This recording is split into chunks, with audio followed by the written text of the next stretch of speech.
बच्चों लास्ट तक की वीडियोस में हमने बात कर ली थी प्रेजेंस ऑफ फीदर्स की, हम लोग बात कर ली थी। हम लोग पढ़ रहे थे फ्लाइट अडेप्टेशन इन एवीज या बर्ड्स की बात कर सकते हैं हम लोग, ठीक है ना।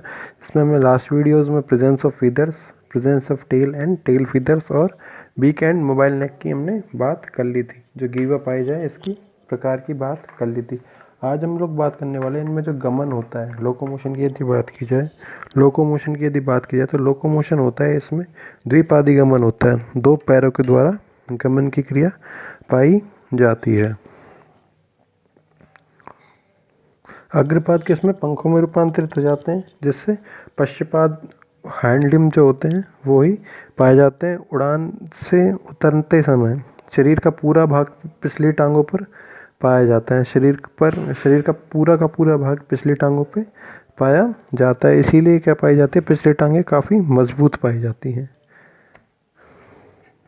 एफ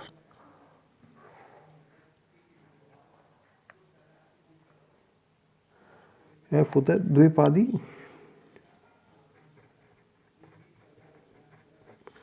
द्विपादी चलन, बाइपीडल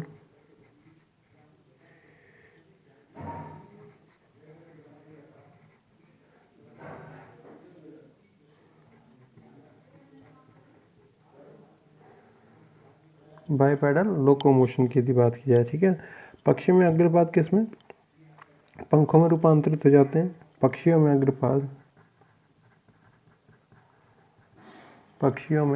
अग्रपाद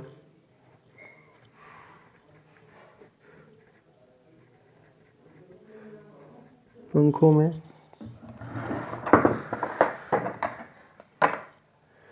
रूपांतरित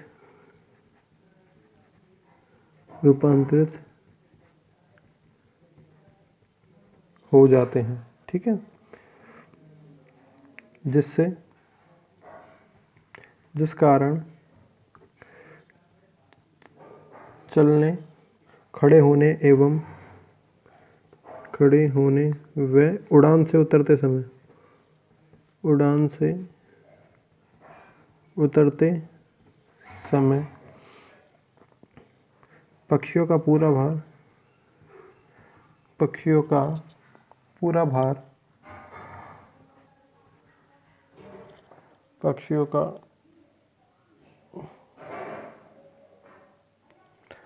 भार पिछली टांगों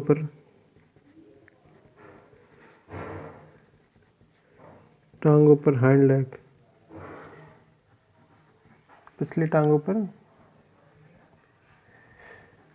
पाया जाता है। अतः पिछली टांगे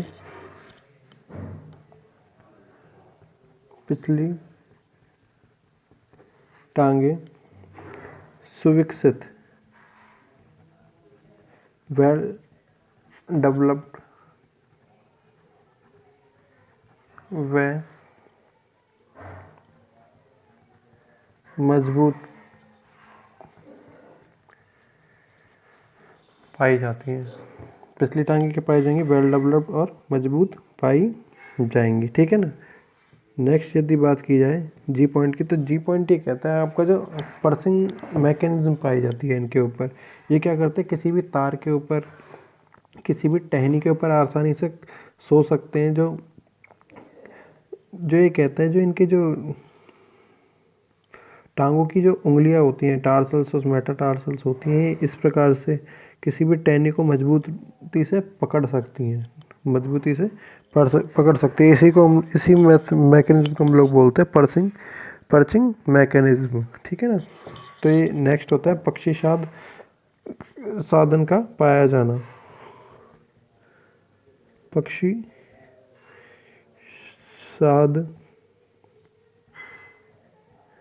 साधन का पाया जाना, presence of perching mechanism, presence of perching mechanism,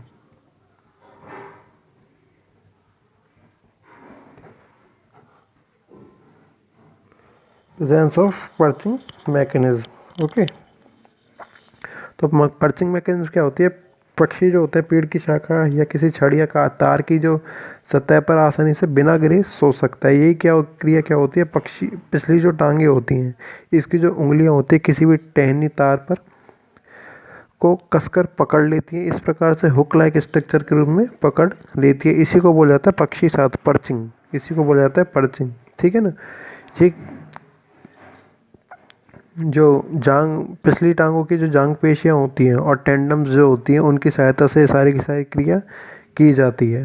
ठीक है। पक्षी पेड़ की शाखा, पक्षी पेड़ की शाखा या छड़ से बिना गिरे सो सकता है, बिना गिरे सो सकता है। यह क्रिया पक्षी की पिछली टांगों की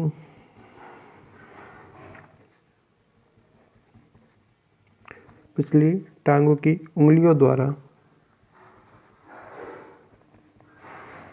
उंगलियों द्वारा किसी टहनी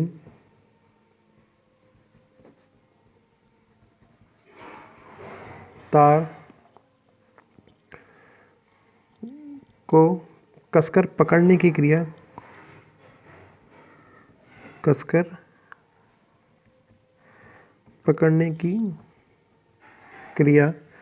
पक्षी साथ पर्चिंग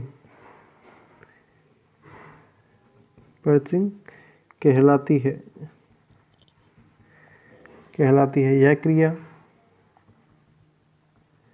यह क्रिया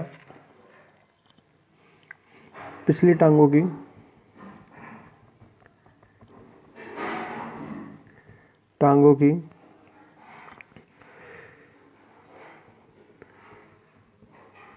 थिंग मसल्स व टेंडम्स की सहायता से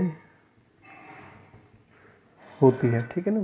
टेंडम्स की सहायता से होती है। जब पक्षी क्या करता है, डाल पर बैठता है तो पिछली टांगे झुकती हैं, जिससे क्या होगा, मेटाटार्सल्स अस्थियों के बीच में मीजोटार्सल्स जो संधि पाई जाती है, जॉइंट्स पाए जाते हैं, जंक्शंस पाए जाते हैं, वो आगे की ओर झुक जाते हैं, जिससे क्या होंगी, चारों की चारों उंगलियों से जुड़ी हुई जितनी भी टेंडम्स होंगी, कंडराएं होंगी, वो खींचे जाएंगी। इन्हीं खिंचाव के कारण उंगलियां टहनी को कसकर पकड़ लेंगी। जब पक्षी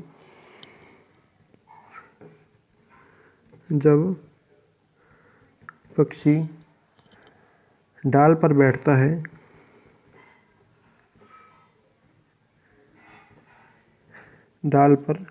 है तो पिछली टांगे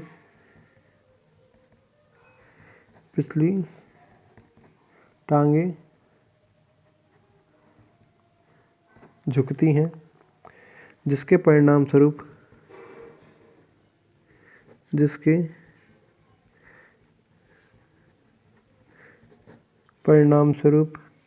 टार्सो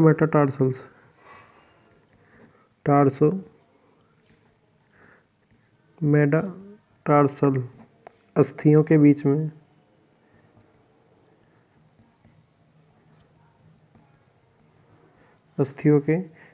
में मीजोटार्सल संधि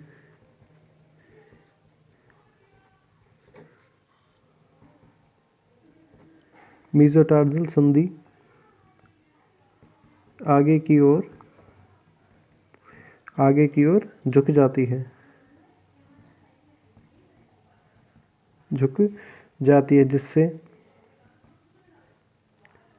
जिससे चारों उंगलियों से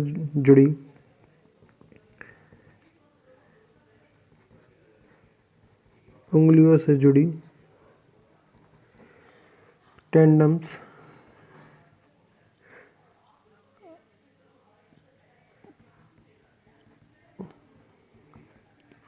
टेंडम्स खिंच जाती हैं। इनके खिंचाव के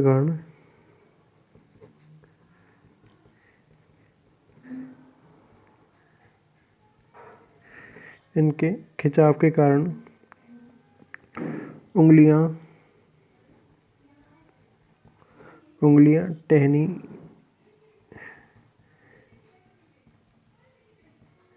टहनी या शाखा पर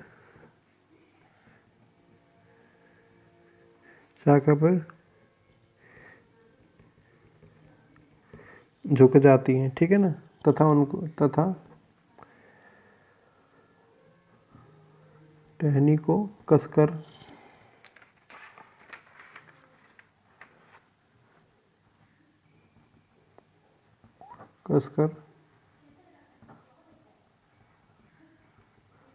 पकड़ लेती है, ठीक है ना, टहनी को क्या कसकर पकड़ लेती है। फिर बात की जाए तो इंटरनल अडेप्टेशंस की, यदि इंटरनल अडेप्टेशन में होता है जैसे अंतःकंकाल के अनुकूलन पाए जाते हैं कुछ, जैसे बात की जाए बोन्स की, यदि बात की जाए तो बोन्स के पाई जाएंगी, खोखली पाई जाती हैं, जिससे उनका वेट कम हो जाता है। यूरिनरी ब्लैडर नहीं पाया जाता शरीर के अंदर, जिससे जितना भी वेस्ट मटेरियल बनता है, वेस्ट प्रोडक्ट्स का निर्माण होता है यूरिन का, ठीक है ना, फीशियस का, इसको कहीं पे भी स्टोर नहीं किया जा सकता, डायरेक्ट इसको बॉडी से बाहर रिलीज किया जाएगा। स्कल की यदि बात की जाए, स्कल में सिर्फ और सिर्फ स्कल जो होता है कपाल की यदि बात की जाए, कपाल में ऑक्सीपिटल कॉन्डाइल पाई जाएगी। जबड़े क्या होंगे, जॉज भारी होंगे, दांतों के स्थान पे बीक पाई जाएगी, दांतों के स्थान पर बीक पाई जाएगी। जो आई ऑर्बिट्स होते हैं नेत्र कोटल की यदि बात की जाए तो ये बड़े पाए जाएंगे, ये बड़े पाए जाएं। किसी भी चीज़ को दूर तक देखने के लिए क्या पाए जाएंगे, आई ऑर्बिट्स नेत्र कोटल बड़े पाए जाएंगे, ठीक है ना। पुच्छ कशेरुका की यदि बात की जाए, टेल वर्टिब्रेट्स की बात की जाए तो टेल वर्टिब्रेट्स आपस में मिलकर पाइगोस्टाइल का निर्माण करेंगे, जो कि करती है इनको पंखों को जुड़ने के लिए आधार प्रदान करने का कार्य करती है। तो सेकंड नंबर पे आता है हमारे पास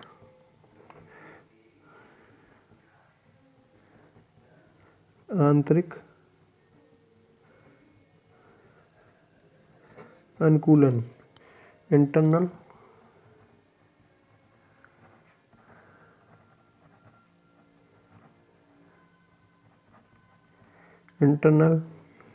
अडेप्टेशन, ठीक है ना, इंटरनल अडेप्टेशन।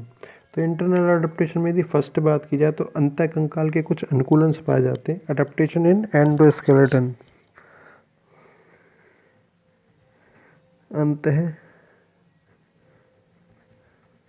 कंकाल के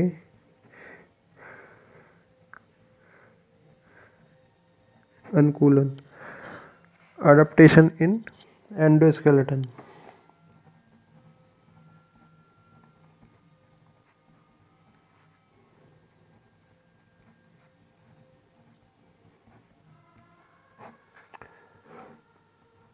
अडेप्टेशन इन एंडोस्केलेटन की बात की जाए, एंडोस्केलेटन में तो क्या होगा, पक्षियों का अंतःकंकाल उड़ने के लिए क्या होता है, बहुत ज़्यादा अनुकूल पाया जाता है।